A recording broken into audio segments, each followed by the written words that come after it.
రాజకీయాలపై సీఎం చంద్రబాబు కీలక కామెంట్స్ చేశారు. రాజకీయాలు కలుషితమయ్యాయని, నేర చరిత్ర కలిగిన వాళ్ళు రాజకీయాల్లోకి వచ్చారని సీఎం చంద్రబాబు అన్నారు. ఇంట్లో చెత్తను శుభ్రం చేసినట్టే రాజకీయాల్లో మలినాన్ని పరిశుభ్రం చేయాలన్నారు.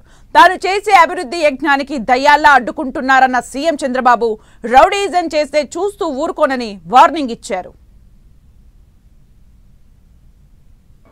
రాజకీయాలు పూర్తిగా కలుషితం అయిపోయినాయి.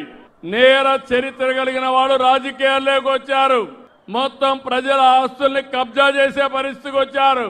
మీ ఆరోగ్యాన్ని కూడా లెక్క పెట్టుకోకుండా మీకు కీడు చేసే నాయకులు వచ్చారు. మీ ఇంట్లో చెత్త ఏ విధంగా అయితే క్లీన్ చేస్తున్నారో రాజకీయాల్లో ఈ మలినాన్ని కూడా శుభ్రం చేసే బాధ్యత మీ అందరిపైన ఉందని చెప్పి మరొకసారి విజ్ఞప్తి చేస్తున్నా. ఏం తమ్ముళ్ళు, నేర రాజకీయాలు మనకు అవసరమా అని మిమ్మల్ని అడుగుతున్నా.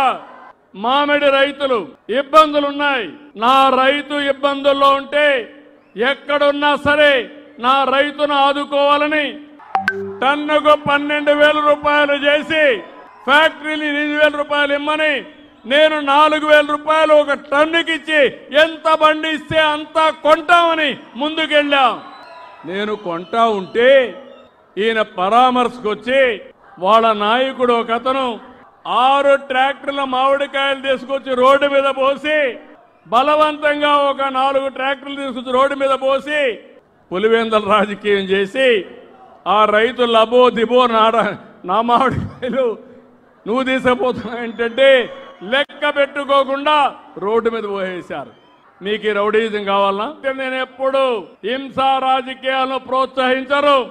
హింసా రాజకీయాలు చేసే వాళ్ళుంటే వాళ్ళ గుండెల్లో నిద్రపోతానని మరొకసారి మీ అందరికీ విజ్ఞప్తి చేస్తున్నా. నేను ఒక యజ్ఞం చేస్తున్నాను. ఆ యజ్ఞం సమిక్షేమం, అభివృద్ధి. ఆ యజ్ఞ ఫలితాలు మీకు అందజేయాలనేది నా ఆలోచన.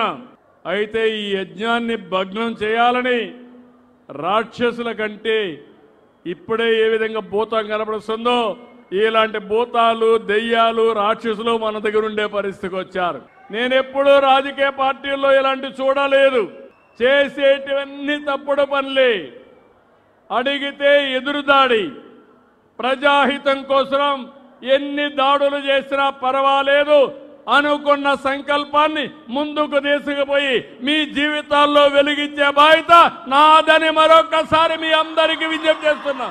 అస్తవ్యస్తమైన ఆర్థిక వ్యవస్థ, దిక్కుదోచని పరిస్థితి, అనుభవం నాలాంటి వాడికి తల తిరిగే పరిస్థితి.